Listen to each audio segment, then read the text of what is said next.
बेभागी बेपई बगलवाई घर में घुसी गई और बेभागी बेपई बगलवाई घर में घुसी गई। शाम नहीं भाई, घर घर में चर्चा होने लगी। अन्याय कर रहा है द्वारिका का राजा जो प्रजा के लोगों का खून कर रहा है। कन्हैया ने सुना, सोचा हमने तो भैया किसी को नहीं मारा, हमें तो बिना मतलब में ही कलंक लग गया। अब क्या करें? अब प्रसेन का पता लगाने को भगवान चले। 1500 जवानों को साथ लिया और प्रसेन की तलाश करने जंगल में चले। देखा जंगल में प्रसेन की लाश मिली। थोड़े और आगे बढ़े का शेर मरा पड़ा है, उससे आगे कोई चिन्ह नहीं। तो जवानों से भगवान बोले काम करना, तुम इस गुफा के द्वार पे खड़ी हो जाओ और हम गुफा में अंदर देख के आते। इस गुफा में अंदर क्या है? अब कन्हैया अंदर घुसे, क्या देखा? गुफा का द्वार तो बड़ा छोटा है लेकिन अंदर एक भवन बना है, बहुत लंबा चौड़ा महल। और जो कन्हैया ने अंदर प्रवेश किया, एक पालना लटक रहा है उसमें। उस पालना में एक लड़की सो रही है। उसी लड़की के पालना में वो मड़े रखी हुई है। लड़की ने कन्हैया को देखा तो रोने लगी। तो जामवंत तो कन्हैया में हाथापाई शुरू हो गई, युद्ध छिड़ गया। और ये जामवंत तो कन्हैया में 1-2 दिन युद्ध नहीं हुआ श्रोताओ, बल्कि 27 दिन तक युद्ध चला। 27वें दिन जब भगवान ने घूसा जामवंत के मारा, बेहोश हो गए जामवंत। होश आया तो भगवान के पैर पकड़ लिए, बोले प्रभु बड़े समय का इंतजार कराया। ये कौन थे जामवंत? ये जामवंत त्रेता वाले बताए गए।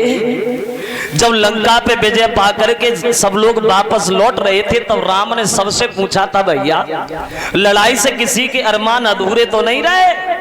बादलों के चेहरा नीचे झुक गए, लेकिन बूढ़े से जामवंत बोले महाराज हम अभी हम लड़ना चाहते। भगवान बोले अभी तो हम मर्यादा के बंधन में है जामवंत, इंतजार करो, द्वापर में जब हम आएंगे तब हम खुद ही तुमसे लड़ेंगे। तो वही बात पूरी करने को आए भगवान। जामवंत बोले काय को तकलीफ उठाई भगवान, क्यों परेशान हुए?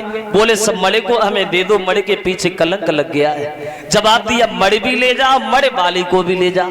मतलब तुम मेरी बेटी जामवंती से शादी कर लो। तो दूसरा विवाह भगवान का हुआ जामवंत की लड़की जामवंती के साथ। मड़े ला के सत्राजित को दे दी। अब सत्राजित बड़ा लज्जित हुआ, सोचने लगा हमने तो कन्हैया को बिना मतलब में ही कलंक लगा दिया, मेरे भैया को तो शेर ने मारा था, अब मैं क्या करूं? तो उसने शर्म के कारण अपनी बेटी सत्यभामा की शादी कन्हैया से ही कर दी।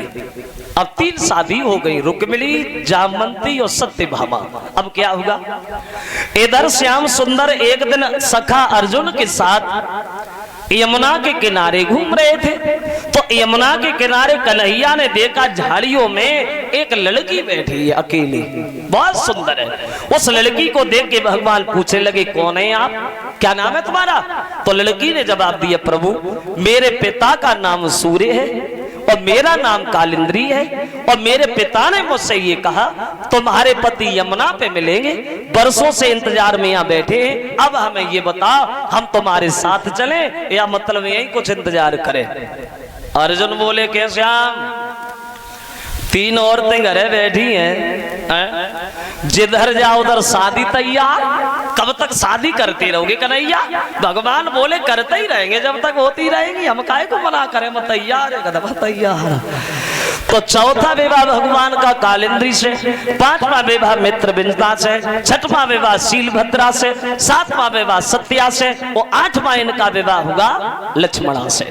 और 8 औरतें हो गई ये। अब क्या होगा? और आगे बढ़े, इधर एक भौमासुर नाम का राक्षस, उसने ये फैसला किया कि मैं अपनी जिंदगी में 20,000 लड़कियों से शादी करेंगे। उसे जोन सी लड़की अच्छी लगती थी पकड़ के गुफा में बंद कर देता था। उसने लड़कियों को इकट्ठा करके 16,100 लड़कियां गुफा में बंद कर दी। सबने मिलके भगवान की प्रार्थना की, भगवान गए, राक्षस का वध किया, लड़कियों को बाहर किया, बोले अपने अपने घर जा। लड़कियां बोली महाराज